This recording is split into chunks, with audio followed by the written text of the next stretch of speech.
Good morning everyone. Hi डस्टी में आप सभी का स्वागत है। हम परमेश्वर के निहायत ही शुक्रगुजार हैं कि फिर एक दिन खुदा ने हमें दिया ताकि हम जो है वो परमेश्वर के चरणों में आ सकें, उसके कलाम को पढ़ सकें और उसके कलाम से अपनी जिंदगियों को जो है वो दुरुस्त कर सकें। हम जो है वो गिनती उसका 22 अध्याय पढ़ रहे हैं, जिसमें हमने देखा कि इजरायली जो है 38 सालों के बाद मोआब के यरदन नदी के पार मोआब के अराबा में जो है वो आ खड़े हैं। और वहां पर जो है मोआब का जो राजा है बलाक, वो इन सबको जो है देख के डर चुका है और वो सुन भी चुका है कि किस तरह से जो है खुदा इनके साथ रहा है। और उसने उसके पास जो है वो फिजिकली उनके ऊपर हमला करने की ताकत नहीं है, पर उसने एक अलग से तरीके को जो है वो अपनाया। और वो तरीका ये था कि बलाम को दूध जो है वो भेजे गए और उससे कहा गया, क्योंकि वो खुदा का खादिम था, और वो शराप जिसको देगा उसे वो श्रापित होगा, जिसको वो आशीष देगा वो धन्य हो जाएगा। सो ये उसके दिमाग में था और उसने ये सोचा कि क्यों ना बलाम को जो है वो बुलाया जाए और बलाम इनको जो है वो कर्ज कर दे और ये यहीं पर जो है खुद ब खुद जो है वो मर जाए। आइए आज हम जो है थोड़ा आगे देखेंगे कि आगे क्या होता है, पर इससे पहले कि हम अपनी स्टडी में जाएं, अपने सिरों को झुकाएंगे और हम प्रार्थना में जाएंगे।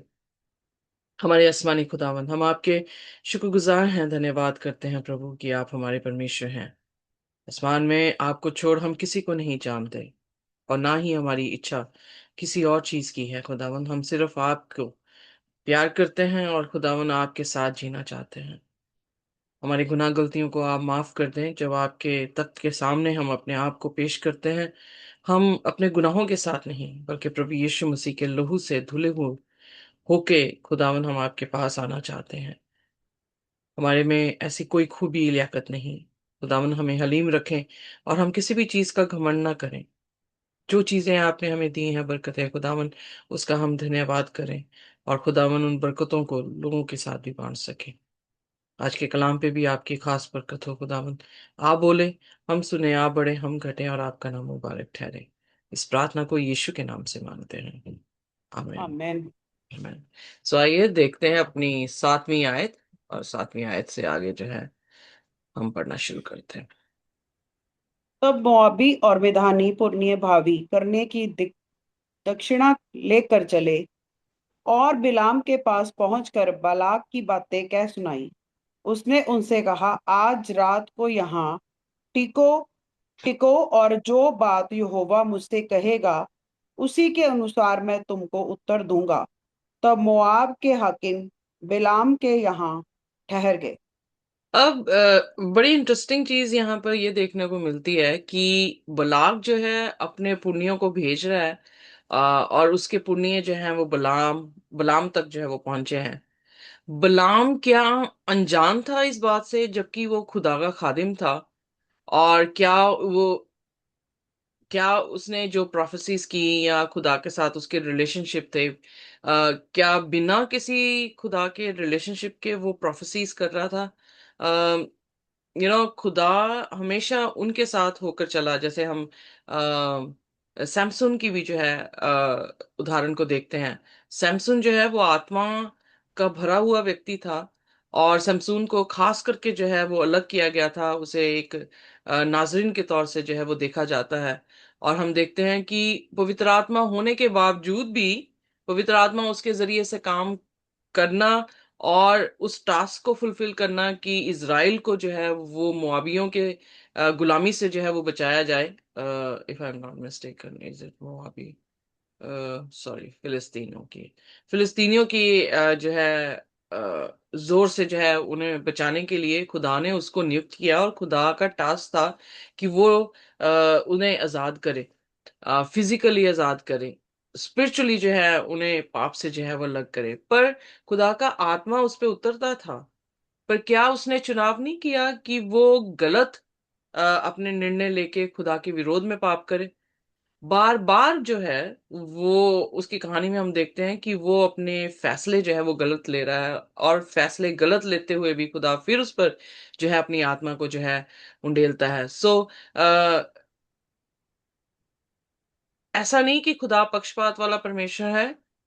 खुदा अपनी आत्मा देता है, पर फिर भी हमारे फैसलों को वो कभी भी इंटरवीन नहीं करता या उसमें दखल अंदाजी जो है वो नहीं करता है। सब कुछ जानता है बचपन से। उसके माँ बाप ने उसे अलग से तरीके से जो है रेयर किया था सैमसंग को। और उसके बाल नहीं कटने चाहिए ये बताया गया था। वो किसी भी तरह से दाख मधु नहीं पिएगा, मतलब शराब नहीं पिएगा, या अपने शरीर को अशुद्ध नहीं करेगा। सो अगर ऐसे बच्चे को हम ट्रेन करें तो बच्चे को हर माँ बताएगी कि एक स्पेशल इंस्ट्रक्शन जो है स्वर्गीय दूत ने तेरे जन्म में दी है, क्योंकि तेरे पास एक टास्क है, जैसे मूसा को जो है वो टास्क दिया गया। अगर खुदा का आत्मा बलाम के ऊपर भी आ रहा है, अगर खुदा जो है अपनी आत्मा से उसे भरपूर करके जो भी प्रोफेसीज वो लोगों के लिए कर रहा था, जिसको भी आशीष दे रहा है वो आशीषित हो रहे हैं, जिनको श्राप दे रहा है वो श्रापित हो रहे हैं। तो इट मीन्स खुदा जो है यहाँ पर अपना टास्क रखे बैठा था मोआब पर, और इसको बलाम को जो है उस टास्क को जो है वो कंप्लीट करना था। और गुलाम ये बड़ी अच्छी तरह से जानता था, क्योंकि ये सारे एक ही, जैसे मैंने कल भी बताया कि एक ही परिवार से थे, इब्राहिम के कुटुंब से थे। तो ये खुदा को जो है इन्होंने जाना था। और ये भी मालूम है कि इब्राहिम पर खास खुदा की जो है वो आशीष थी। इब्राहिम को बुलाया गया था पर लूत जो है वो उसके साथ ही जो है वो निकला था। सो कहानियां जो है उस दौरान जो है अपने बच्चों को आगे जो है वो बताई जाती थी, और उनकी डायरी ये होती थी कि वो पत्थरों पे लिखते थे, दीवारों पे लिख देते थे, जिससे जो है आने वाली जो जनरेशन है वो उसको पढ़ सके और उसको जो है वो समझ सके। सो जब ये लोग ये कहने के लिए आए हैं कि इज़राइल जो कि इतना बड़ा दल है, जमीन के ऊपर बिछा हुआ है, और मतलब अनगिनत जो है वो लोग हैं, और खुदा ने वो ये दिखाता है कि खुदा ने उनको कितनी आशीष दी है। फिर वो इंट्रोड्यूस कर रहा है कि वो मिस्र से निकले हुए लोग हैं 5वीं आयत में। सो पूरी धरती पर जो है वो फैले हुए हैं, वो आकर हमारे मैदानों में जो है वो बैठे हुए हैं। तो क्या बलाम को ये अंडरस्टैंडिंग नहीं थी कि जिनको खुदा आशीष दे वो आशीषित होते हैं, और जिनको खुदा कर्ज दे वो जो है श्रापित होते हैं। सो यहाँ पर उसने एक चीज जो है वो थोड़ी अटपटी की, उसने ये अटपटी बात की कि जब कलाम ये चीज बता रहा है तो फिर खुदा से दुआ करके क्या अलग चीज उसे पता लगनी थी। Are you getting me? Maybe मैं वर्ड्स जी अच्छी तरह से एक्सप्रेस नहीं कर रही हूँ। कहने का अर्थ यह है कि जब कलाम ने ये बात लिख दी है, जब उन तक ये खबर पहुंची हुई है कि इब्राहिम को उत्पत्ति में ही 12 अध्याय में परमेश्वर ने ये वाचा बांधी थी कि मैं तेरी अंश को तारों के समान, आसमान के तारों के साथ या रेत के कंकर के समान जो है वो करने वाला हूँ, मैं तुझे आशीष देने वाला हूँ, और जिसको तू आशीष देगा वो आशीषित होगा, जिस जिस जो तुझे कर्ज देगा वो कर्ज होगा। क्या बलाम अनअवेयर था अबाउट इट? क्या उसे नहीं पता था? तो अगर ये पता था। पता था उसे, तो उन्हें ठहरने को और फिर दुआ करके पूछने को कोई भी मतलब बनता था?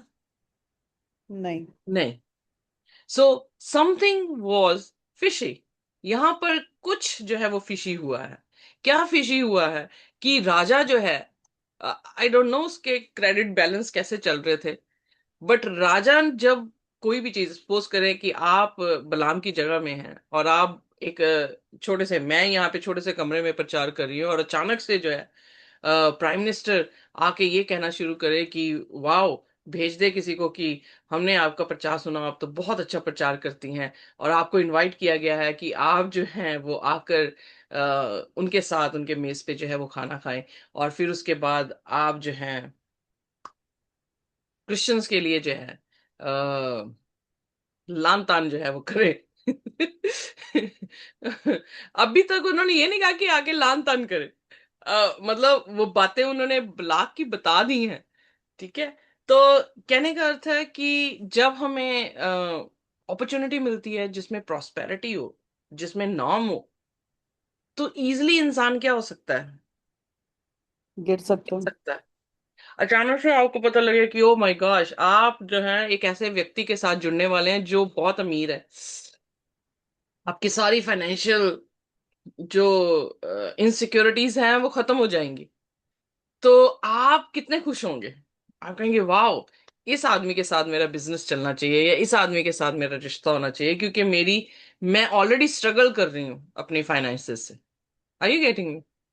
जी अब जी। यहाँ पर बाइबल बिल्कुल साइलेंट है कि वो फाइनेंशियली स्ट्रगल कर रहा था कि नहीं कर रहा था, बट बाइबल यूं जरूर बताती है कि उसकी ग्रीडीनेस थी। क्योंकि जब हमने प्रकाशित वाक्य में देखा, उसके दूसरे अध्याय की 14वीं आयत, आइए देखते हैं, hopefully we will get that word. प्रकाशित वाक्य। प्रकाशित वाक्य, उसका दूसरा अध्याय और उसकी 14वीं आयत। पर मुझे तेरे विरोध कुछ बातें कहनी है, क्योंकि तेरे यहाँ कितने तो ऐसे हैं जो बिलाम की शिक्षा को मानते हैं, जिसने बालाक को इजराइलियों के आगे ठोकर का कारण रखना सिखाया कि वह मूर्तों के बलिदान खाए और व्यभिचार करे। ओके, सो ये उसका पाप था, but let me just check that word जहां पे ग्रीडीनेस के बारे में जो है बताया गया है उसकी। uh, या यहूदा, जो कि प्रकाशित वाक्य से पहली पुस्तक है, उसका पहला ही अध्याय, यानी एक ही अध्याय है, और उसकी 11वीं आयत। सॉरी। उन पर हाय कि वह केन की सी चाल चले और मजदूरी के लिए बलाम की नाई भ्रष्ट हो गए हैं, और कोरह की नाई विरोध करके नाश हुए हैं। ओके, तो यहाँ पर जो है रैन ग्रीडिली, अंग्रेजी में लिखा है कि वो जो है लालच से जो है वो भागा, यानी उसके लालच के कारण जो है वो क्या हो गए हैं, डिस्ट्रॉय हुए हैं। क्योंकि यहाँ पे 3 जन के नाम दिए गए हैं, केन का नाम दिया गया है, बलाम का, सॉरी, 2 जन के नाम दिए, केन का और बलाम का जो है वो नाम दिया गया है। और इससे तीसरा भी है। तीसरा भी है, कोर करके दिया ना। हाँ जी। अंग्रेजी में जो है वर्ड जो है यहाँ पर मुझे राइट नहीं दिख रहा, बट एनी हाउ 3 जन है। तो तीनों का जो नाश होने का जो कारण था, वो अंग्रेजी में लिखा है कि लालच था। सो इसलिए यहाँ पर बलाम ने उन्हें ठहरने को कहा। यकीन जानिए, हमारी आज की जिंदगी में इम्प्लीमेंटेशन भी यही है कि अगर खुदा के वचन में ये बात लिख दी गई है, और अगर हम सोचते हैं कि हम दुआ करें और हमें कोई और आंसर मिले, तो वो खुदा आंसर नहीं है देगा। अगर खुदा के वचन के अगेंस्ट आपको आंसर मिल रहा है, या उसके विपरीत आपको दिशा दिखाई दे रही है कि आप कहीं और जा सकते हैं, तो ये ट्रैप है, ये डिसेप्शन है सेटन का।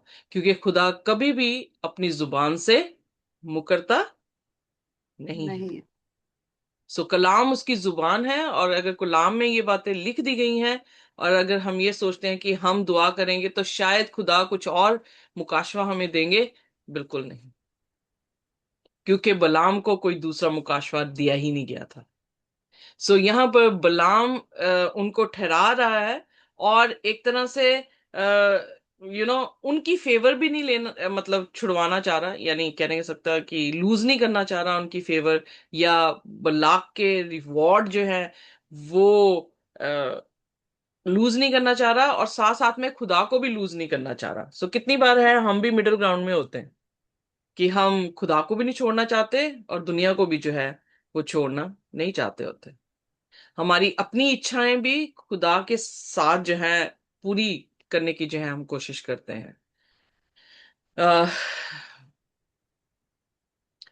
इसलिए अह, यीशु मसीह ने कहा कि आप 2 मालिकों की सेवा नहीं कर सकते। आप 2 नाव पर अपने पाँव जो है वो नहीं रख सकते। बेटर है कि आप एक को छोड़कर दूसरे की तरफ जो है वो जाए। Are you getting? जी सो हमारी लाइफ के भी जो है प्रिंसिपल ऐसे ही होने चाहिए, कि ऐसा ना हो कि हम 2 चीजों को साथ लेकर चलें। It's always good to leave one and then take the other one. क्योंकि जी। फायदा ही नहीं है। कैसे फायदा नहीं है? कि अगर हम मिडिल ग्राउंड में रहे तब भी मरे, और अगर हमने मौत को एक्सेप्ट किया तब भी मरे। सो इसलिए मिक्सचर जो है, कई बार हम सोचते हैं हम खुदा को भी अपना लेंगे, या खुदा को भी जो है हम फॉलो करेंगे और दुनिया के ट्रेडिशन भी फॉलो करेंगे। तो यकीनन बाइबल में लिखा है कि यीशु मसीह इस बात से जो है वो खुश नहीं थे, फकी फरीसियों के साथ भी खुश नहीं थे। मत्ती उसका 15 अध्याय, आइए पढ़ते हैं। उसका 7वां, 8वां और 9वां वचन। एक, हे कपटियों, यशायाह ने तुम्हारे विषय में भविष्यवाणी ठीक की है कि ये लोग होठों से तो मेरा आदर करते हैं, पर उनके मन मुझसे दूर हैं, और ये व्यर्थ मेरी उपासना करते, क्योंकि मनुष्य की विधियों को धर्म उपदेश करके सिखाते हैं। तो Amen. यहाँ पर यीशु मसीह उस रिलीजन को, जिस रिलीजन में आप प्रिटेंड कर रहे हैं कि आप मसीह हैं बट अंदर से आप गलत जो है वो काम कर रहे हैं, या आप ट्रेडिशंस को फॉलो कर रहे हैं, तो उससे क्या होगा? खुदा ऐसी इबादत को पसंद नहीं करेगा। जी। अब बलाम का इस न्योते को एक्सेप्ट करके रखना और रात भर अपने घर में उन्हें रखना, और ये कहना कि मैं दुआ करके तुम्हारे पास दोबारा आऊंगा, ये उसका फैसला रॉन्ग था। इधर वो दोनों में से एक चीज को चुनता, कि खुदा के साथ और खुदा के लोगों के साथ खड़ा होगा, या खुदा के विरोध के लोगों के साथ खड़ा होगा। उसने सोचा मैं दोनों को खुश कर लूंगा। Are you getting me? But जी। जी। हम दोनों को खुश नहीं कर सकते। हमें एक तरफ अपने चुनाव को लेना पड़ेगा। अगर हम दोनों तरफ रहेंगे, तो जैसे बलाम बलाम का हर्ष हुआ कि वो मारा गया, वैसे भी हम भी जो है वो मारे जाएंगे। सो हमारी जितनी भी मेहनत की गई है, जैसे मैंने एक बार पहले भी कहा था, कि इमेजिन करें कि आप इतनी दुआएं कर रहे हैं, आप इतने लोगों को मसीह में लेकर आ रहे हैं, आप सब कुछ कर रहे हैं, और अंत में जीसस आपको ये कहते हैं कि सॉरी, मैं आपको जानता ही नहीं हूं। तो what will be the use? तो वो क्यों नहीं जानता हमें? क्योंकि बाइबल में लिखा है, आइए देखते हैं मत्ती उसका 7 अध्याय और उसकी 21 आयत,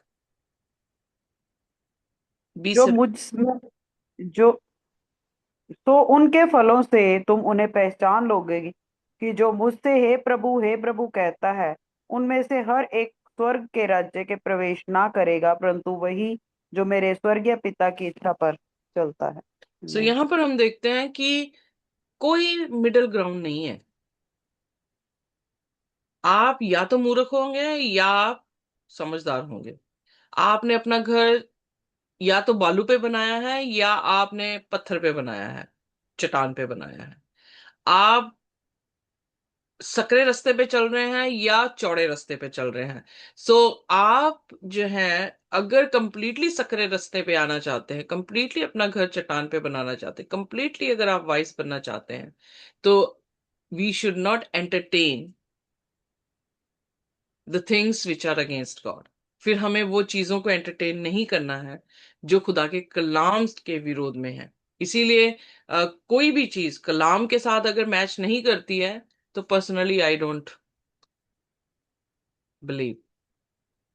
वो यही कारण है कि अगर कितना भी कोई मुझे कह दे कि हम दुआ कर रहे हैं और खुदा ने हमें रोया दिखाया, खुदा ने हमें दर्शन दिया, खुदा ने ये बताया, और खुदा कलाम से विरोध में होकर बात कर रहा है, आई कैन नॉट बिलीव। मैं विश्वास नहीं कर सकती। क्यों नहीं कर सकती? क्योंकि उसकी उसके वचनों में पावर है। वो वचन कभी भी जो है व्यर्थ वापस नहीं जाएंगे। वो काम पूरा करके जाते हैं और वो अपने वायदों से मुकरता नहीं है। सो जब उसने ये वचन कह दिया है, तो मैं उसको फॉलो करूंगी। Let people say anything, I will follow what God is saying. So वो हमारे लिए इजी होगा, बनिस्बत की हम जो है दोनों चीजों को साथ साथ लेकर चले। व्हाट डू यू से? जी। राइट? यस। सो आइए आज हम खुदा से यही दुआ करें कि खुदा हमें ताकत दे, ताकि हम तेरे कलाम पर विश्वास कर सकें। जब हम बलाम की तरह जो है खुदा के कलाम पे विश्वास नहीं कर रहे और सोच रहे हैं कि दुआ करके शायद खुदा दूसरा कुछ बात करेगा, तो वहीं पर ही हमारी कमजोरी दिख रही है। वहीं पर ही हम जो है पाप में दिख रहे हैं या ग्रीडीनेस में जो है वो दिख रहे हैं। सो नाम, शोहरत, इज्जत कौन देता है? खुदा दे सकता है। परमेश्वर। Exactly exactly. हमें कमाने की जरूरत नहीं है। वी जस्ट फॉलो क्राइस्ट, और क्राइस्ट जो है हमें वो इज्जत देंगे जो, जब वो अपने उस कनान देश में हमें लेकर जाएंगे। तो इसलिए आइए हम खुदा से ये दुआ करें कि खुदा, तू हमारी मदद और सहायता कर, हमें अपने कलाम पर भरोसा करना सिखा। और भरोसा कैसे आता है? कलाम के पढ़ने से आता है। सो कलाम का पढ़ना आपको भरोसा देगा कि जो खुदा ने कहा है वो राइट है, और जो दूसरे कहेंगे ट्रेडिशन, अगर उसके कॉन्फ्लिक्ट होगा तो आपको पता लग जाएगा कि सच क्या है और झूठ क्या है। जी। और किसी भी तरह से अगर खुदा ने आपको इज्जत दी है कि आप नबूबतें कर रहे हैं या आप लोगों को कलाम सुना रहे हैं, पर यहाँ पे इस टेस्ट पे आके हम फेल ना हो जाए, इसलिए खुदा से आज दुआ करें। तो आइए अपने सिरों को झुकाएंगे और हम प्रार्थना करेंगे, और खुदा से कहेंगे कि खुदा, हम तेरे कलाम पर भरोसा कर सके, और तेरे कलाम से ना दाहिने ना बाएं मुड़ सके। कोई भी जन जो है वो हमारे लिए प्रार्थना कर सकता हालेलुया। धन्यवाद धन्यवाद, हे मेरे महान समर्थी प्रभु यीशु, जमीन आसमान ਦੇ खालिक और मालिक ਮੇਰੇ ਪਿਤਾ, ਇਸ ਵਕਤ ਪ੍ਰਭੂ ਅਸੀਂ ਤੇਰਾ ਧੰਨਵਾਦ ਕਰਦੇ ਹਾਂ ਸੁੰਦਰ ਵਚਨਾਂ ਦੇ ਲਈ ਪਰਮੇਸ਼ਵਰ, ਅੱਜ ਦੇ ਮਾਰਗਦਰਸ਼ਨ ਦੇ ਲਈ ਮੇਰੇ ਪਿਤਾ ਅਸੀਂ ਤੇਰਾ ਧੰਨਵਾਦ ਕਰਦੇ ਹਾਂ ਕਿ ਅਸੀਂ ਤੇਰੀ ਨਿਜ ਕੌਮ ਹਾਂ मेरे पिता। प्रभु तुसी क्या कि जब तुम नाना प्रकार की परीक्षाओं में पढ़ो तो धीरज को धरो और धीरज को अपना पूरा काम करने दो कि तुम सिद्ध हो जाओ मेरे पिता। ਪਰਮੇਸ਼ਵਰ ਅਸੀਂ ਆਪਣੇ ਜੀਵਨਾਂ ਨੂੰ ਤੇਰੇ ਹੱਥਾਂ ਵਿੱਚ ਦਿੰਦੇ ਹਾਂ ਕਿ ਪ੍ਰਭੂ ਜਿੰਨਾ ਵੀ ਨਾਨਾ ਪ੍ਰਕਾਰ ਦੀਆਂ ਅਗਰ ਕੋਈ ਪ੍ਰੀਖਿਆ ਸਾਡੇ ਉੱਪਰ ਆਣ ਤਾਂ ਪ੍ਰਭੂ ਅਸੀਂ ਤੇਰੇ ਵਚਨ ਦੇ ਵਿੱਚ ਪ੍ਰਭੂ ਧੀਰਜ ਬਣਾਏ ਰੱਖੀਏ ਔਰ ਪ੍ਰਭੂ ਵਚਨ ਨੂੰ ਸਮਝਣ ਦੇ ਲਈ ਪਰਮੇਸ਼ਵਰ ਅਕਲ ਬੁੱਧੀ ਸਮਝ ਦੋ ਪਰਮੇਸ਼ਵਰ। ਅੱਜ ਦੇ ਵਚਨ ਦੇ ਵਿੱਚ ਪ੍ਰਭੂ ਜਦੋਂ ਕਿ ਸਾਡੀ ਤੁਹਾਡੀ ਆਤਮਾ ਨੇ ਸਾਡੇ ਨਾਲ ਗੱਲ ਕੀਤੀ ਹੈ ਕਿ ਅਸੀਂ ਦੋ ਸਵਾਮੀਆਂ ਦੀ ਸੇਵਾ ਨਹੀਂ ਕਰ ਸਕਦੇ, ਆਦ ਤੋਂ ਲੈ ਕੇ ਅੰਤ ਤੱਕ ਤੁਸੀਂ ਹੀ ਸੱਚ ਹੋ ਪਰਮੇਸ਼ਵਰ। ਅਸੀਂ ਇਹਨਾਂ ਵਚਨਾਂ ਨੂੰ ਆਪਣੇ ਦਿਲ ਦੇ ਵਿੱਚ ਰੱਖਦੇ ਹੋਏ 100 ਗੁਣਾ ਫਲਾਂ ਨੂੰ ਲੈ ਕੇ ਆਈਏ ਪ੍ਰਭੂ, ਆਪਣੇ ਜੀਵਨਾਂ ਨੂੰ ਜੋ ਤੈਨੂੰ ਭਾਉਂਦਾ ਹੈ ਉਹ ਦੇ ਸਕੇ। ਇਸ ਪ੍ਰਾਰਥਨਾ ਨੂੰ ਪਿਆਰੇ ਬੇਟੇ ਖੁਦਾਵੰਦ यीशु मसीह ਦੇ सामर्थी नाम च मंगदे और पांदे, आमीन। है। Thank you very much. खुदा की शांति और उसका अनुग्रह हमारे साथ जब तक हम प्रभु यीशु मसीह को रूबरू ना देख लें, इसी तरह से बने रहें, और उसके कलाम में भी। आमीन। आमीन।